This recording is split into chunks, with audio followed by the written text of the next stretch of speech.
What's up, fellow Drops fans? If you like pina coladas and getting caught drinking too much coffee, you'll probably love this coffee. Let's get into it.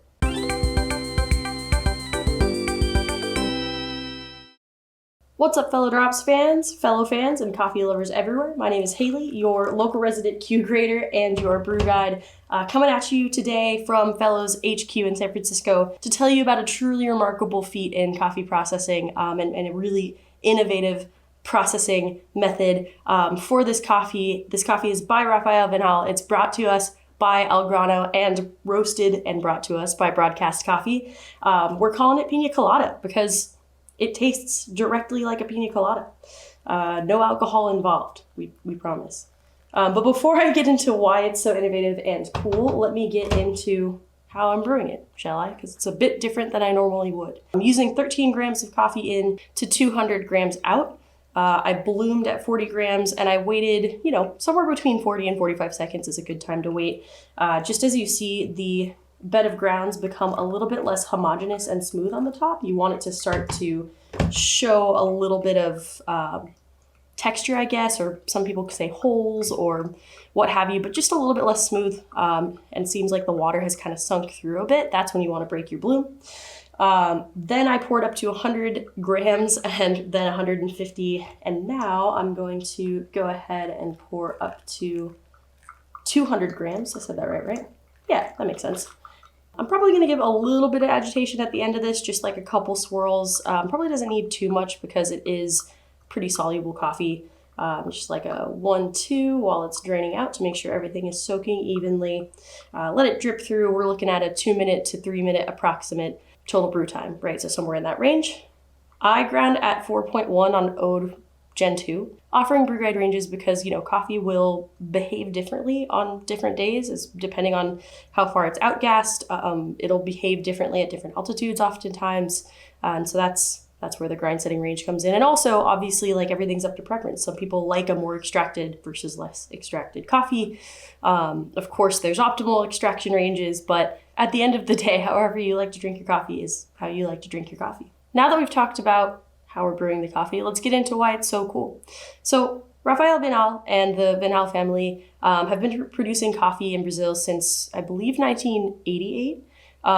Since then, they've really done wonders for processing coffee. They've also been prominent in the Cup of Excellence scene and just really doing some cool stuff. This coffee blew my mind on the cupping table because I was convinced that there was some co-ferment in there somewhere floating around, or maybe it was a single origin co-ferment with some other fruits going on besides just coconut. And when I found out that it's just a really highly controlled process over the course of 30 days, just processing alone, like not counting growing the crop, caring for the crop, harvesting, literally just the process is 30 days.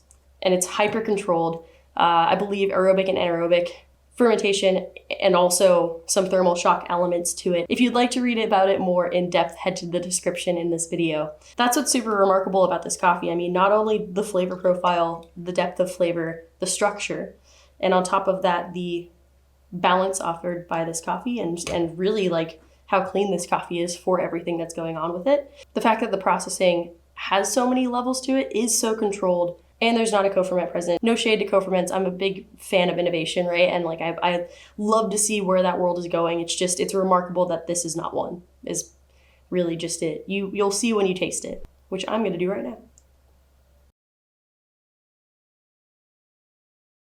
It's crazy. It's a whole lot of coconut, like a whole lot of coconut. Pineapple-like acidity as well, but for me, what comes out, especially with Stag X Dripper, pulling a lot of that really solid, fresh coconut out and coconut cream, which is delicious. And yeah, can't wait for you guys to taste this coffee. Again, the Broadcast team who roasted this coffee for us to share with you. Thank you so much, Broadcast. Shout out to all of y'all. They are good pals and great at what they do. The Broadcast team and our tasting panel over here at Fellow and myself, who is on the tasting panel at Fellow, that's what I do.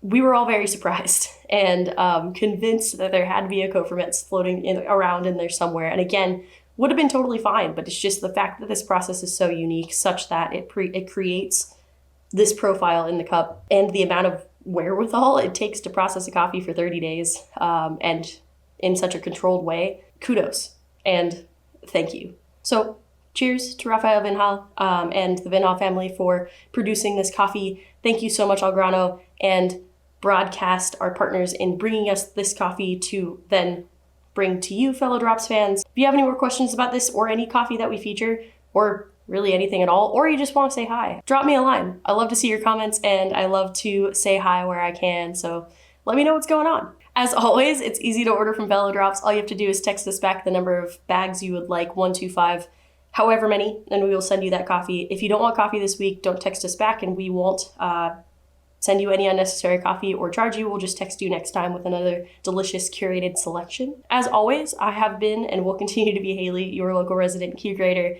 and your brew guide. Thank you so much for joining me this week. Thank you again to our partners for bringing us this coffee and bringing this coffee to you.